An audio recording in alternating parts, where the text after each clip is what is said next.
A e dini se një nga historitë më të famshme të botës antike mund të ketë lidhje me Trojet shqiptare? Po sikur udhëtimi legjendar i Odises të mos ketë ndodhur vetëm në imagjinatën e Homerit, por edhe përgjatë brigjeve të Adriatikut dhe Jonit, aty ku sot shtrihen tokat shqiptare.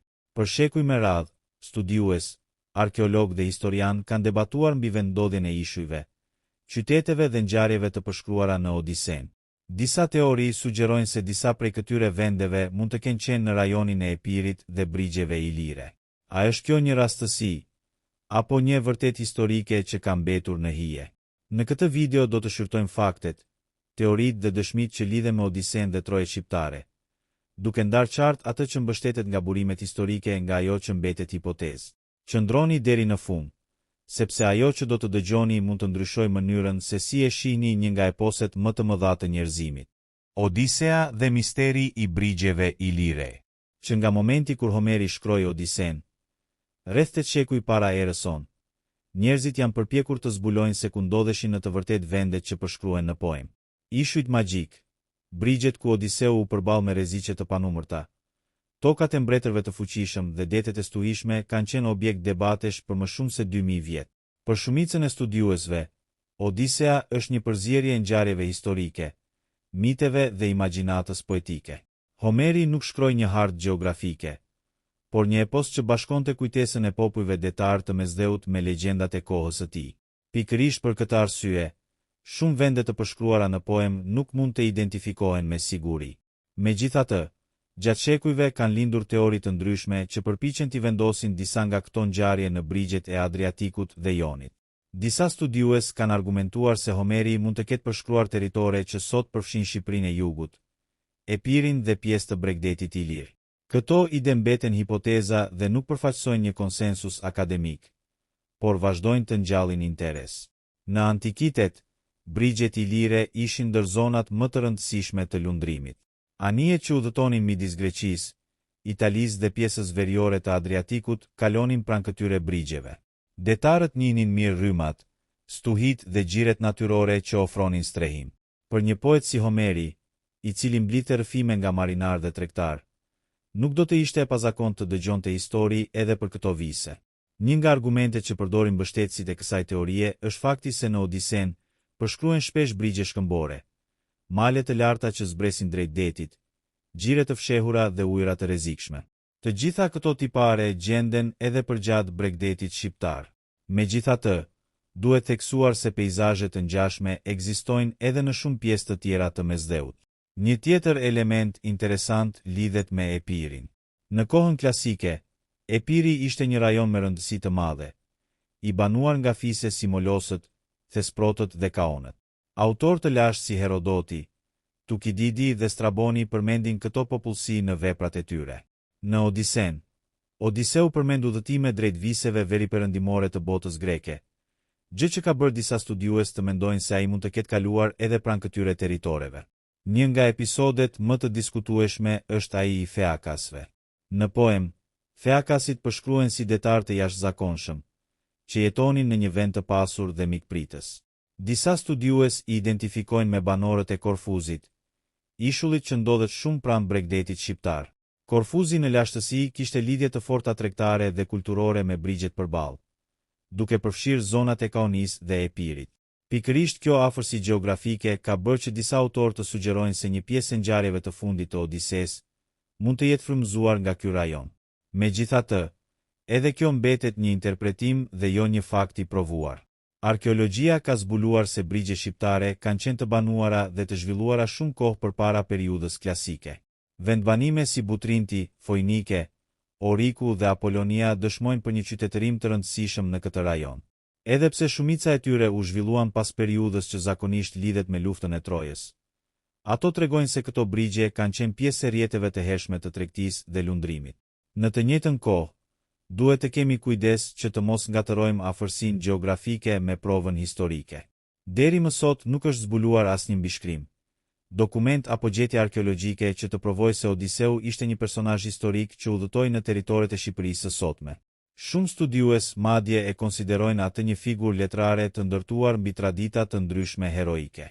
Megjithatë, Fakti që debati vazhdon edhe sot tregon sa e fuqishme është trashëgimia e Odises. Çdo brez përpiqet ta lexojë veprën në dritën e zbulimeve të reja dhe të gjejë lidhje me vendet që njeh. Për Shqipërinë, ky debat ka një rëndësi të veçantë. Pozicioni strategjik mes Adriatikut dhe Jonit, prania e qytetërimeve ilire dhe epirote, si edhe lidhjet e hershme me botën helene, e bëjnë rajonin pjesë të natyrshme të diskutimeve mbi gjeografinë homerike. Kjo nuk do të thotë se Odisea është shqiptare, por se trojet shqiptare mund të kenë qenë ndër peizazhet ose rrugët detare që frymëzuan rrëfimet e lashta. Dhe pikërisht këtu fillon misteri më i madh. Nëse disa prej vendeve të përshkruara nga Homeri nuk ndodheshin aty ku besohet zakonisht, atëherë ku ishin? A mund të fshihen përgjigjet në brigjet shkëmbore të Jonit, në gjiret e fshehta të jugut shqiptar apo në tokat e lashta të Epirit? Këto pyetje vazhdojnë të sfidojnë historianët edhe në ditët tona, ndërsa kërkimi për të vërtetën mbetet ende i hapur. Feakasit, sheria dhe lidhja e mundshme me brigjet përballë Shqipërisë. Në fund të udhëtimit të tij të gjatë, pas 10 vitesh endje në përdete, Odiseu arri në një vend që Homeri e quan Sqeria ose Sheria, toka e Feakasve. Pikërisht këtu nis një nga debatet më të mëdha të historisë antike. Ku ndodhej në të vërtetë Sheria? Sipas përshkrimit të Homerit, Feakasit ishin një popull detar i jashtëzakonshëm. Ata ndërtonin anije më të shpejta se çdo popull tjetër, lundronin edhe natën pa humbur drejtimin dhe njihnin çdo cep të detit. Për Homerin, ata përfaqësonin kulmin e qytetërimit detar. Shumica e historianëve modern e lidhin Sherin me ishullin e sotëm të Korfuzit. Kjo teori mbështetet në disa burime të autorëve antik, të cilët shumë shekuj pas Homerit e identifikuan Korfuzin me tokën e Feakasve. Megjithatë, edhe kjo nuk është një provë përfundimtare, sepse Homeri vetë nuk e përmend emrin Korfuzi. Nëse pranohet kjo hipotezë, atëherë lind menjëherë një fakt interesant. Korfuzi ndodhet vetëm pak kilometra larg brigjeve të Shqipërisë. Në ditët me mot të kthjellët, nga Bregdeti shqiptar mund të shohësh qartë ishullin. Po kështu, nga Korfuzi dallohen malet e Kaonis dhe të jugut shqiptar. Kjo afërsi ka bërë që shumë studiues të pyesin nëse Homeri, kur përshkruante vendin e Feakasve, kishte parasysh jo vetëm ishullin, por edhe brigjet përballë tij. Në antikitet, deti nuk ishte pengesë. Përkundrazi, ai ishte rruga kryesore e komunikimit. Anijet lëviznin vazhdimisht midis ishujve dhe Bregdetit. Tregtarët, marinarët dhe kolonët shkëmbenin mallra, ide dhe histori. Për këtë arsye, nuk mund të kuptohet historia e Korfuzit pa marrë parasysh lidhjet e tij me Epirin dhe brigjet ilire. Një tjetër detaj që tërheq vëmendjen është përshkrimi i peizazhit. Homeri flet për male të larta, pyje, gjire të mbrojtura dhe porte natyrore. Kush viziton jugun e Shqipërisë, nga Karaburuni deri në Sarand, gjen një peizazh që në shumë pika ngjan me këto përshkrime. Gjire të fshehta, shpella detare dhe male që bien drejte në det krijojnë një panoramë mbresëlënëse. Megjithatë, këto ngjashmëri nuk mjaftojnë për të nxjerrë përfundime historike. Edhe brigje të tjera të Mesdheut kanë tipare të ngjashme. Pikërisht këtu fillon dallimi midis historisë dhe hipotezës. Historia kërkon prova. Hipoteza kërkon mundësi. Një nga teoritë më interesante lidhet me kaonët, një nga fiset më të rëndësishme të Epirit. Autorët antik i përshkruajnë si detar, luftëtar dhe tregtar të Zotit. Ata kontrollonin një pjesë të rëndësishme të Bregdetit përballë Korfuzit. Disa studiues kanë sugjeruar se kujtimet për këto popullsi mund të kenë ndikuar në traditat që më vonë u përfshin në poemat homerike. Kjo nuk do të thotë se kaonët ishin Feakasit, por se tregimet mbi ta mund të kenë qenë pjesë e rrëfimeve që qarkullonin ndër marinarët e kohës. Një tjetër element që shpesh përmendet është Butrinti. Sot ai është një nga qytetet arkeologjike më të rëndësishme të Ballkanit. Megjithse qyteti që shohim sot u zhvillua në periudha më të vona, zona ka qenë e banuar që në kohët prehistorike. Pozicioni i tij strategjik pranë ngushticës së Korfuzit e bëri një pikë kyçe për lundrimin në Jon. Virgjili, në veprën Eneida, shkruar rreth 7 shekuj pas Homerit, përshkruan Butrintin si një vend të lidhur me traditat trojane. Edhe pse Eneida është një poem letrare dhe jo një kronik historike, ajo tregon se autorët e lashtësisë e lidhnin këtë rajon me botën e luftës së Trojës.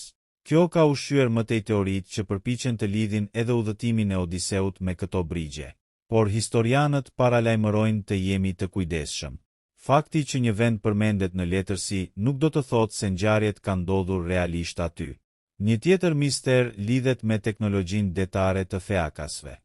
Homeri i përshkruan anijet e tyre si pothuajse të mbinatyrshme. Ato lëviznin me shpejtësi të jashtëzakonshme dhe dukej sikur njihnin vetë rrugën. Disa interpretojnë këtë si një metaforë për aftësitë e shkëlqyera detare të një populli që zotëronte lundrimin në Jon dhe Adriatik. Nëse kjo është e vërtetë, atëherë nuk është e çuditshme që brigjet ilire të kenë qenë pjesë e rrjeteve të tyre detare. Arkeologët kanë zbuluar se gjatë epokës së bronzit dhe asaj të hekurit, Adriatiku nuk ishte një det i izoluar.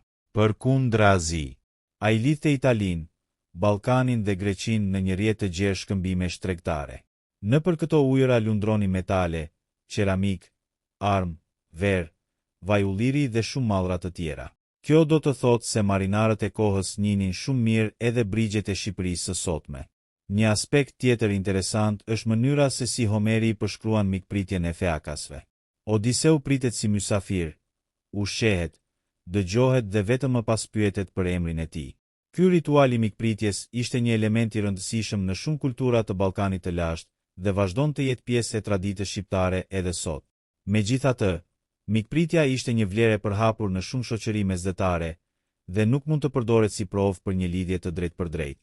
Ndërsa kërkimet vazhdojnë, një gjë mbetet e sigurt. Brigjet e Shqipërisë, Epirit dhe Korfuzit kanë qenë pjesë e botës detare që njohu Homeri ose burimet nga të cilat ai u frymëzua. Nëse ato ishin skena reale e aventurave të Odiseut, kjo ende nuk mund të provohet. Por misteri vazhdon të jetojë. Dhe ndoshta pikërisht kjo është arsyeja pse Odisea vazhdon të magjepsë botën pas gati 3000 vjetësh. Në pjesën tjetër do të shqyrtojmë ishujt legjendar, sirenat, ciklopin dhe teoritë që përpiqen t'i vendosin këto episode në Adriatik dhe Jon, duke analizuar se çfarë mbështetet nga burimet dhe çfarë mbetet legjendë.